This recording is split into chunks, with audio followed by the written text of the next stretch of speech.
Hello and welcome to Christopher Voice.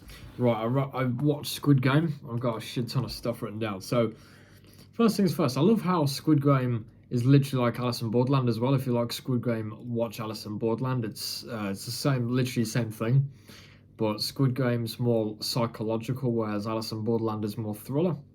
Um, right, so I thought the idea behind Squid Game towards the ending was like the Purge. I thought it was more kind of like, okay, everybody in the area is obviously living off of benefits. They're all poor.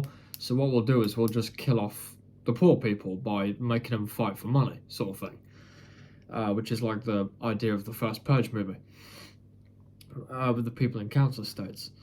I love the different levels and the strategies behind the levels. Like some of them were just levels, but some of them actually had a strategy behind them. One thing I did want to say was the level that had the glass floors on them, where you had to walk across them. What I thought they did, because they were told to take off their shoes before they walked across the different shards of glass, or they fall to their deaths. What I would have done is I would have took off my shoes and literally just got everybody to hand me their shoes, and I would have thrown my shoes at the pieces of glass because the ones that was solid wouldn't have broke, so you could have just carried on walking. But then that guy did actually say that he studied glass, but he chose not to tell anybody because he needed people to die, and they would have just carried on and on until they'd have all died. So I love the ideology behind that. The tug of war, loved the idea behind that because I thought it was literally just a strength level where it's like, okay, choose the strongest guys, and if you're strong, you'll survive. When actually it's like, well, yes, but no, you've got to have one each side of the rope. I didn't know that. I thought it was just pulling the rope. They could have had like a clip where, like, so they're in lines. They're in their lines of like seven or however many people they're allowed to have. And there's a moment where they're all sat down on the floor, and he's like, okay, line number one or line number five. And there's that second where they're all literally turning to the left or to the right of them, and they're seeing another line of people that they're going up against. And it's just the idea, the haunting look they could have showed on their faces of them just looking at the other people in the line that they were sitting down next to, thinking, okay, one of us is gonna die, and it could be us, it could be you, and it's just that haunting 1 minute look in the eye of horror. They could have shown that maybe a little bit more.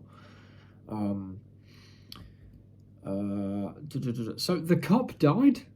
Personally, I don't know if he's dead. He could be dead, but I think if he did die, that would be kind of like a waste, because he tried to solve his brother's thing, and it was his brother, and then he died, and it's like, what's the point in dragging us along for that long? I don't know. Personally, if you didn't see it happen, then it never happened. So I don't know, and he fell into water. So I don't think he's actually dead. Also, I don't think he would. I think he was shot in the shoulder, maybe. Um, so the biscuit level where the guy actually figured out that you have to lick it. I thought that was really. I didn't know where that was. I thought he was gonna fucking die because he had the umbrella. You unlucky bastard. Did anyone catch the Star Wars reference? Darth Vader, Luke Skywalker, and it was his brother. No, I just thought this is Star Wars. Also, I kind of guessed.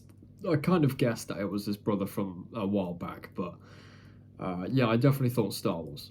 Also, the layout of the staircase, very Hogwarts mixed with Labyrinth. I thought that was really weird. I thought it was really cool. I love it how some doors actually just open up, and nothing's. It's just a closet. Like, it doesn't lead to anywhere. It's just a whole maze. Um, Wars within the group. I did love the psychological effect of the fact that the guy beat the guy to death. Nobody said anything. Nobody did anything.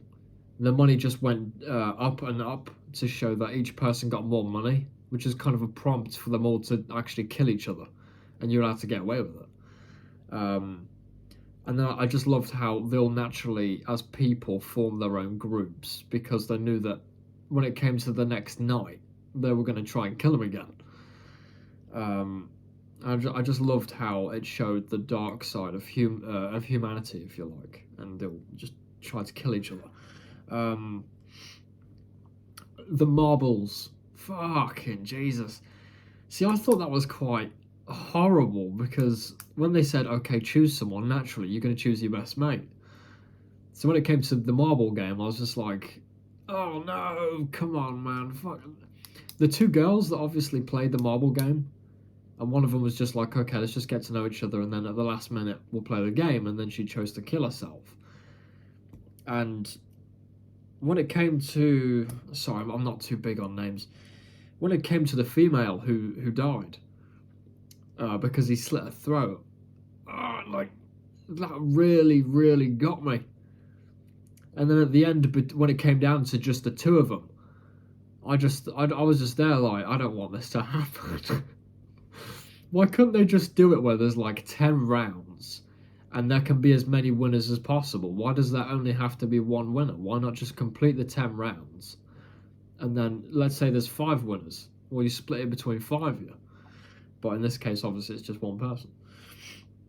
The old man at the end, again, I thought the ideology was the purge, where it was a case of getting rid of all the poor people so they couldn't claim benefits and really kill them off. But it wasn't. It was the fact that there were investors, but the old man wanted to live because he was dying. So he wanted the thrill of life. That was pretty good. His hair turned red. I don't get it. Is it symbolic? I don't understand. I did love how he paired up the little boy, which belonged to his female friend, with the other guy's mom, and he just paired them up at the end and gave a load of money in a suitcase. I love how he did that. That was quite nice. I loved the idea of the higher ranks, where the FBI agent was just going around, and in one mask he had a circle on it, and then he just pulled out another one. He had a triangle, and then he pulled out another one, and it's like, okay, that's how you can just get away with being a higher rank, and no one asks questions, no one says anything. So I thought it was really smart. Yeah, the last level, that just got me. I loved the first level itself, red light, green light, where it's a case of no one actually knows that it's to the death yet. It's just we're in this game, and oh, there's a guy who's been shot, and then there's the woman who's like, okay, this is the first reaction because we didn't know that we were gonna die, and then everyone starts running and everyone starts getting shot. And then the Korean woman obviously put her hand behind that guy's head and said, okay, if you carry on, I'm gonna fucking kill you, mate. I loved it. But if you love Squid Game, you'll love Alice in Borderland, because it's literally the same thing, just not psychological, but more thriller in terms of Alice in Borderland. It's really, really good. Cannot wait for the next one.